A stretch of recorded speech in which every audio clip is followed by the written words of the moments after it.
Hello friends, welcome back to our YouTube channel Tech and Cryptos. Today in this video let's learn about how to fix 6-digit code not received on Facebook. We receive 6-digit code while logging in to Facebook, but sometimes we might not be able to receive it. In that case, let's get into settings first.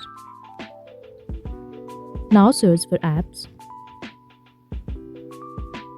and let's click on apps and go to Facebook. So here it is.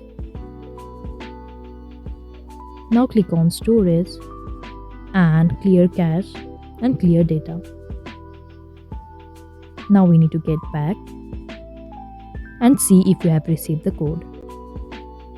Now we need to get back and search for message app.